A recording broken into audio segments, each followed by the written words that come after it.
Hello guys and welcome to my new video, and today I'm going to be talking about my healer mains. We'll talk about season 3, we'll talk about my kind of considerations for season 4, even though all the people are talking about the next expansion, the War Within. We still have to remember we still have season 4. This video is just me thinking out loud in terms of basically my favorite healers, the reasons that I chose them, and my experiences so far. Keep in mind guys, this is subjective opinion, this is my personal opinion. You are more than welcome to agree or disagree, or just tell me why. Why do you think this healer is your favorite? Let me know. So for the people who've been watching my streams and things like that, they probably know that I've been maining in season 3 Holy Paladin. I've been in the Holy Paladin prison when it comes to raids and re-clears, or the re-clears of the harder bosses. They still want me to come down with Holy Paladin. I haven't really been enjoying that. I haven't really enjoyed Holy Paladin in raids. I think it's one of the worst, or one of the, how do I say, not so good seasons for Holy Paladin, especially when you consider the previous season and things like that. So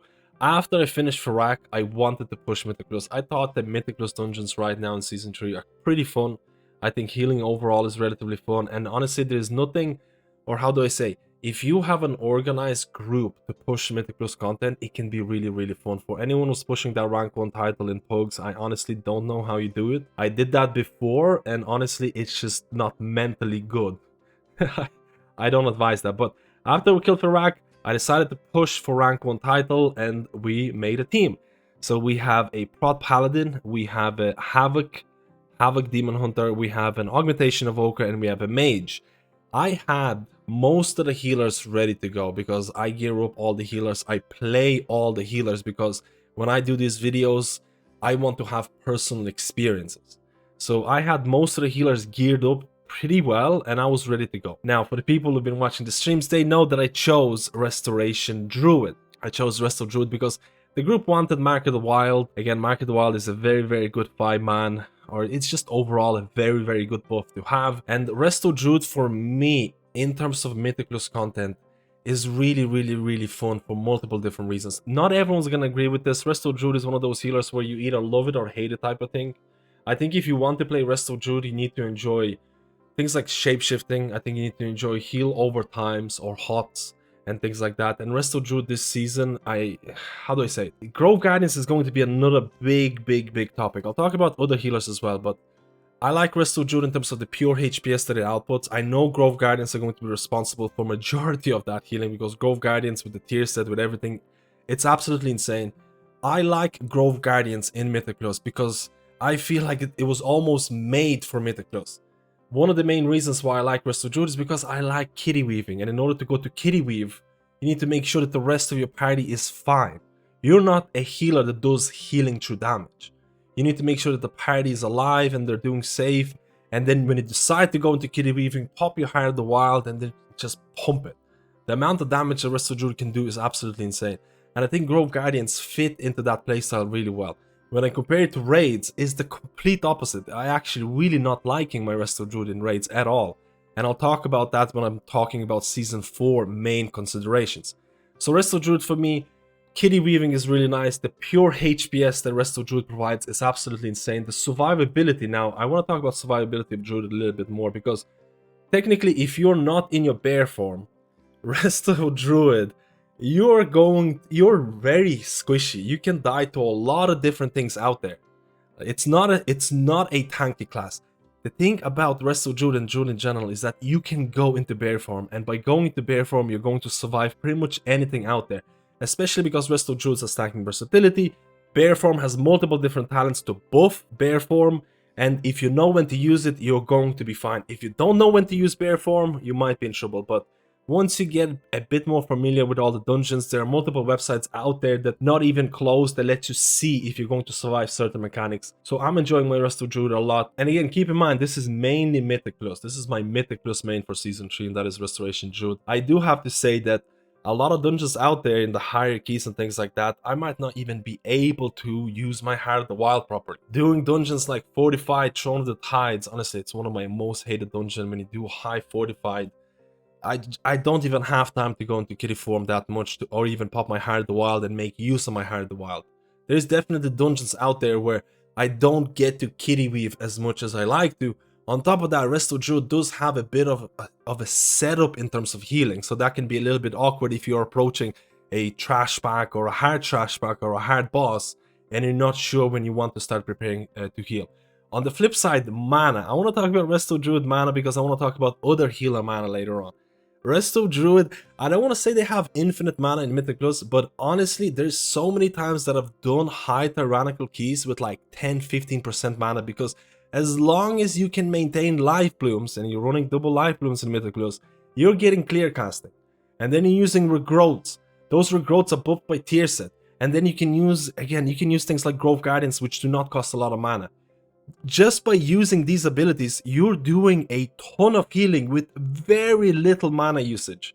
So it's actually really fun to see how Resto Druids are able to heal really high tyrannical keys with like half a mana bar or less than that, because they can play it efficiently. So I think there's multiple different fun aspects about Resto Druid, but you really have to kind of like that class fantasy.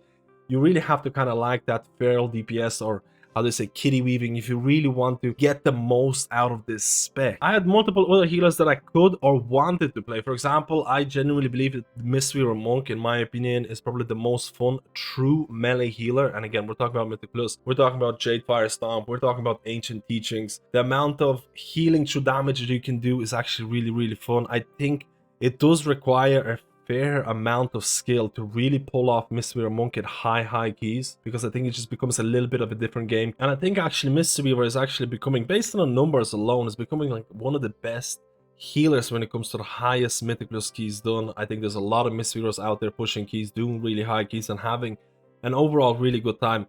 My group kind of wanted Mark of the Wild. Like, I could have played Mistweaver. My Mistweaver was relatively geared and I was ready to go, but honestly I felt a little bit more kind of at home with Restoration Druid.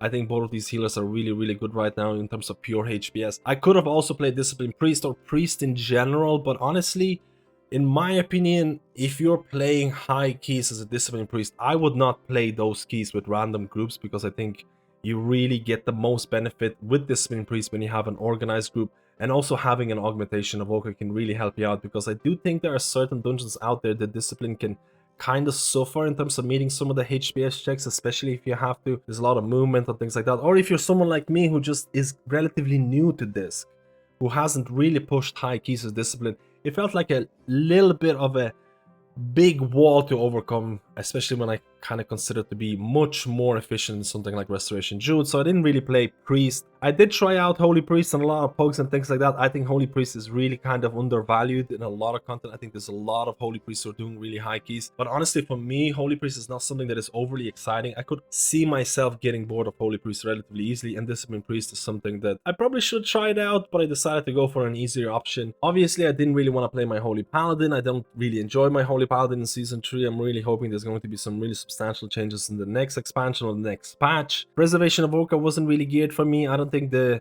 group would have wanted me to play Preservation Evoker, but honestly I think it's a really fun healer. We'll talk about my Season 4 considerations, but honestly my second favorite healer right now when it comes to Mythic Plus content, I would say Resto Druid is number 1 or somewhere close to number 1. I would say Mistweaver Monk is somewhere in that third position, and I think my second most favorite healer is going to be Resto Shaman. And honestly I really kind of wanted to push Mythic Plus. I really want to know your opinions. My Resto Shaman, I really enjoyed. I always enjoyed Resto Shaman gameplay. I don't know, it's just something that always kind of pulls me in. I enjoyed the amount of utility. I enjoyed the interrupts, the stuns, the knockbacks.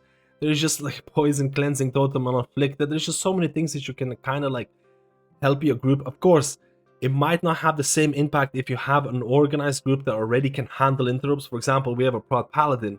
You're not going to really need a Resto Shaman to help out with interrupts, but it doesn't hurt. What I really wanted to know is that I had few kind of worries about Resto Shaman when it comes to high keys. So if you're someone who's doing high keys as Resto Shaman, something like 27 and upwards, I was scared about certain bosses which require a lot of movement. I was scared about the Restoration Shaman mana. Now I know there is the Chain Heal build, and I've been doing some of these, like, you know, pleb keys out there as Resto Shaman. You can run out of mana if you're spamming Chain Heal too much, but I also know you can really maintain your mana if you're just kind of relying on Healing Wave. But is that going to be enough for some really high HPS bosses out there? Can you just rely on that? And I really want to know your opinions. If you're pushing high keys as Resto Shaman, how is your mana? How is your gameplay? how does it feel healing certain tyrannical bosses that require a lot of movement and things like that, because I was a little bit scared about that, but honestly, Shaman is just such a fun healer for me, and it's something that I always end up coming back to. Now, I kind of talked about my Season 3 Mythic Plus main, and I made the choice of Restoration Druid. I don't regret it. I've had a lot of fun with Resto Druid. I do kind of wish I would push with my Resto Shaman a bit more. I could have pushed with my Mistweaver, and I should really try and get better with this Spin Priest, because I do like the CD or the cooldown reduction gameplay that it has. I do think it has a lot of things that it can offer in an organized, coordinated group.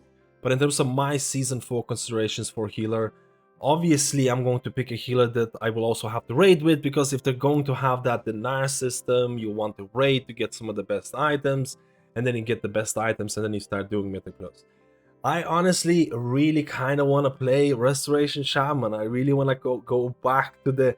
Like I said, I always tend to go back to Resto Shaman. I've enjoyed Shaman for a long time. I did find a lot of the tier sets in Dragonflight to be somewhat questionable, and the fact, like, the only thing that we really know what's happening in Season 4 is the tier sets, and the Resto Shaman tier set, people voted, it's the Season 1 tier set, which is the most bland, passive tier set in the world. And honestly, I love it. You know why? Because I can play the Shaman the way that I want to. I'm not, or my gameplay is not dictated by a tier set. I'm not forced to play into a tier set, which sometimes can be fun if a tier set is executed well. And I kind of enjoyed the Season 2 tier set after all the reworks, but I'm not really upset about the fact that Season 1 tier set is making a comeback for Resto Shaman. It's the most bland passive option out there. Again, I've always kind of came back to Resto Shaman because I enjoyed the playstyle. I really like the Acid Rain. I enjoy Cloudburst playstyle, but when I'm really kind of just doing a random pug and I just want to just relax or don't really want to pay attention, I might play Healing Stream Totem just for the heck of it. Of course, if I'm doing higher keys, I'll try to optimize a lot more. I'll try to optimize my talents. I have so much utility, and Shaman is just something that I really enjoyed. I hope Shaman is going to be wanted by groups in Season 4. We'll have to see which dungeons are coming back as well. There's a lot of unknowns.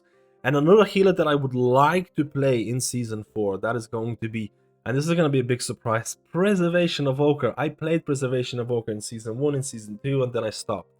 Now, Preservation Evoker, the only reason I would actually entertain the idea of playing Preservation Evoker is if they would actually remove some of the range restrictions. I actually think in Season 3, Preservation Evoker has so many good things going for them. The reversion change is actually really interesting and fun in my opinion, because it makes reversion feel like a bigger part of your toolkit. I actually think Season 3 Preservation Evoker is probably the most fun version of Evoker right now, and no one's playing it because...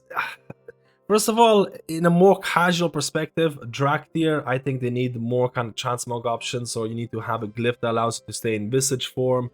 I think a lot of more casual players just don't play that, and I also think the range restrictions can be really, really annoying. Now, if in Season 4, now I don't think Blizzard is going to do that. I think if Blizzard is going to remove the range limitations, they probably will do it in the next expansion. It'll be a big announcement or something, but if they remove some of the range restrictions that you have as Preservation Evoker in Season 4, I would actually really like to come back and try it out and see how it feels, because I still think Evoker or Preservation can still provide a lot of fun. It has a very distinct and different playstyle than a lot of other healers, and you kind of either love it or hate it type of thing. If they remove some of the range restrictions, it would be such a substantial quality of life improvement. So these are my two healers that I would really like to main in the next season, in Season 4. Resto Shaman, I would really like to play Preservation if they remove the range restrictions.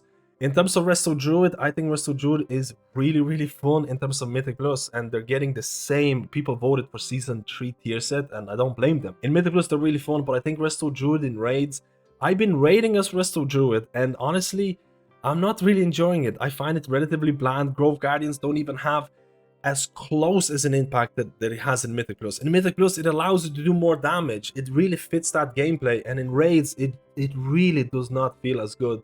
And I think Blizzard is looking at that in the War Within. We saw hero talents and things like that. But who knows, maybe Blizzard will address some of the issues the Resto Druid has in raids in Season 4. But unless there's going to be some substantial changes, I just cannot see Resto Druid as anything else than a really fun Mythic Plus healer that is a shadow of itself in raid situations. These are my opinions. These are my, like, a list of my favorite healers when it comes to Mythic Plus content, when it comes to Mythic Plus content in Season 3, and when it comes to my considerations for a main in Season 4. It does not mean I'm going to be maining those two healers, because maybe the guild wants some other healer. Maybe we're missing a raid buff. For example, there will be people re-rolling their healers in our guild, and we might be missing something like a Mistweaver or Monk buff, or maybe monks are still going to be insanely overpowered in raid content where you need to have at least one monk, and maybe the guild will ask me to play this healer. I'll be completely honest, I do enjoy that Jadefire Stomp Ancient Teachings build in Mythic Plus a lot more than I enjoy the current playstyle of Mistweaver monks in raids. Maybe something really changes in terms of class balance, because right now for Season 4 we only really know the tier sets. And the tier sets are not really going to determine what's going to be the best class or the most wanted class or all of those things. I'm hoping there's going to be some class balance in Season 4, because I feel some healers should definitely need some buffs. But guys, let me know which healer you're thinking of playing in Season 4, or maybe which healer you're thinking of playing in the War Within, if you're looking at that far ahead. And if you like this video, like and subscribe, and I'll see you in my next video.